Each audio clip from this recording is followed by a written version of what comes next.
Okay, so I think I'm recording. Okay, hey everybody, it's Mars. I decided to do the Incubus video today because I'm not at home and I'm at work and I'm on an extended lunch break. So I have a friend who has a Tumblr page and we decided to group together about a paranormal, because she has a paranormal Tumblr page. I'm trying to do it so that the phone isn't shaking. Anyways, so her Tumblr page is hellsyeahcreepyshit.tumblr.com, and it's all about paranormal stuff. So she posts a video of mine, and then I talk about hers whenever I do a paranormal vlog. So somebody was watching one of my videos on her page and asked how to summon an incubus, which this is gonna get a little detailed into it, so if you're offended in regards to sexual remarks or things like that, or profanity, I recommend that you don't watch this. But summoning an incubus is the stupidest fucking thing you could possibly do. In my apartment, what I had been dealing with, a lot of people kept telling me that it was an incubus, which I've read into it. An incubus is a demonic or male spirit who attempts to have sexual intercourse with a woman thinking that they can get them pregnant. And if you look up stuff like on My Ghost Stories, there's like a series that you can watch about somebody that dealt with an incubus.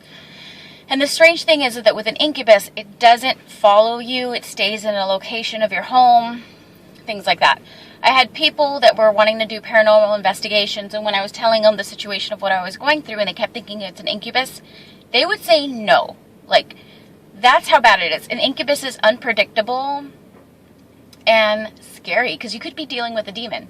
And for those that may not believe in it, you may not want to watch this either, but but I believe strongly in it. But I've changed my way of thinking and my spiritual viewing on things that have helped me get through a lot. It started off at first, growing up, I always dealt with paranormal stuff, always. Seeing things, I don't know if I was sensitive to it. It was just something that I always saw and heard and felt things. Like somebody was watching me. I felt somebody playing with my hair. Growing up, I kind of grew up with it. And there's a difference, because when you feel like there's a spirit or something around you, you'll feel uncomfortable, but that's fine. But what I was dealing with was on a whole other level. Like, I had never felt that scared before. I even left my apartment and moved back into my mother's house for 6 weeks because that's how terrified I was to be alone. It started off, and this is how most descriptions I read online. I was in my room and I'd be asleep and you could see a shadow figure watching you sleep. And then as time progressed, you'd start hearing things, and I don't know if, I would even see stuff, and I don't know if this is possible, but I would sometimes see, if there was a smoke or mist in the air. So, it started with a shadow figure, and over time, the shadow figure started to get closer and closer to my bed. And, I don't know, it's, weird, because things will happen, and I don't know. Things will happen and it only happens around you. So when you try to explain it to somebody else, it makes you sound crazy because there's no one else that witnesses it. And I've read books on demonology and stuff like that, and the way it works with demons, of how they'll try to make people around you not believe you. And then you feel like you're going crazy and you get vulnerable, and they feed on fear. So, I'm trying to see how I can put this into words and make sense. Anyways, so it was getting closer to my bed, and then even with the lights on, I could feel like if somebody was crawling into bed with me. And then over time, I could start hearing a growling noise in my ear, and then it turned into me feeling very sick. I would get nauseous. I was getting really bad migraines. I kept feeling like if somebody was, when I was going down the stairs, if something was trying to push me. So I'd have to hold on to the railings. And so I decided to have Sorry, there's people walking by awkwardly. There. Sorry, awkwardness. Recording a video. That's my neighbor. So I felt like the growling, and then it turned into me feeling sick, getting my hair pulled. I felt like I was going crazy and I didn't know what to do. I was like in tears. And then I got to the point where I would be laying in bed and it felt like something was trying to spread my legs open and grab my crotch. And I was like, I've never had that feeling before. That was so freaking weird. And I would be laying there and it literally felt like somebody was fondling my breasts. And I know that sounds so weird, but that's what it felt like. So I tried several things to see, and I know I shouldn't have done this because it was the stupidest thing that I could possibly do, was to test it or provoke it. But I would sit there and just lay still and look down at myself, and I could see my skin moving, like the indentation of someone touching me on my breasts. I could feel like a flutter or like burning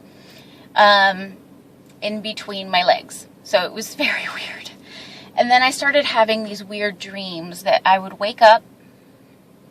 I was sleeping, and in my dream I would wake up and I was laying on my stomach and I'm trying to get out of bed, but something's holding me down from my waist and my legs are being ripped apart, and I'm like, not ripped apart literally, but being pulled open and being forced off the bed, like as if something's gonna rape. Like if somebody was to rape you and pull you and put your face down, shove your face into the bed and have you bent over with your legs spread. And then I would wake up fucking in sweat, freaking out. And I started having these dreams, and I left my house, and then I saw an Indian witch doctor, and I had a paranormal team come investigate.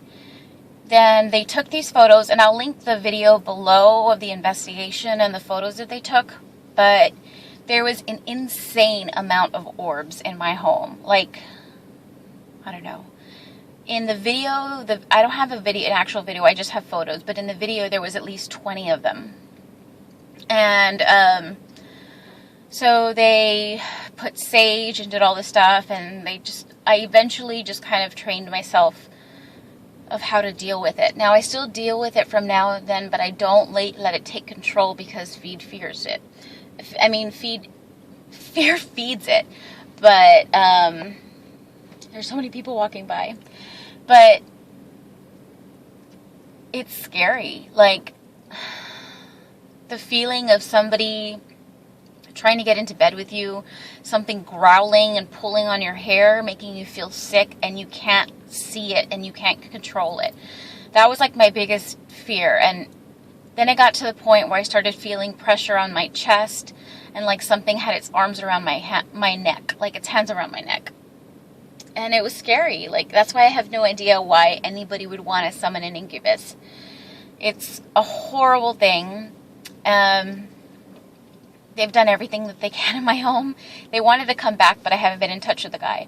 But it's happening again. And I don't know.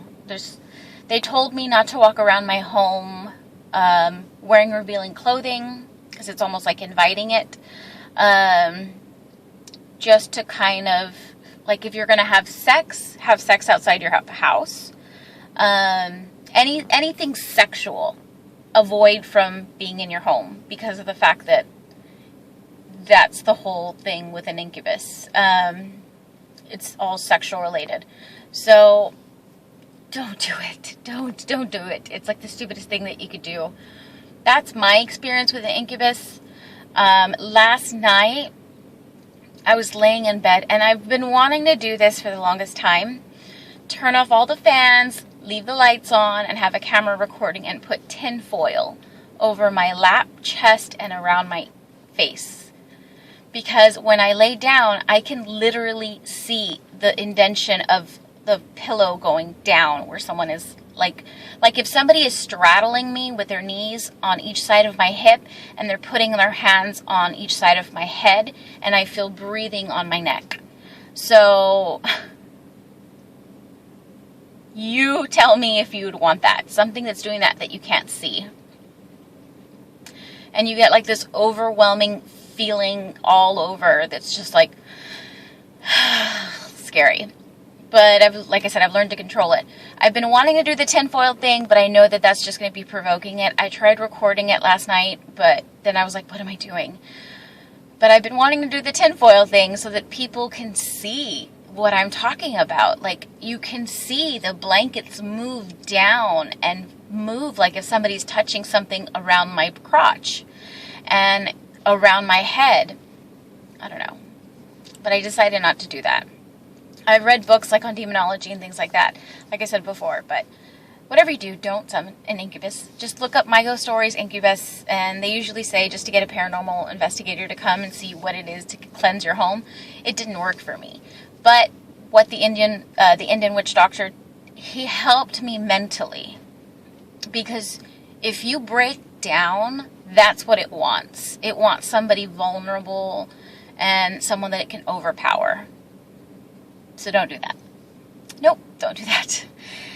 But yeah, so this is my video on the incubus. I'll put a video below. I'll do the playlist below for my paranormal videos. I actually have quite a bit of them because of everything that's gone on in my life. I have old ghost stories and new ones and videos where you can actually see orbs. I'm doing like a shoe haul, and there's orbs that are flying around behind me. So, yep.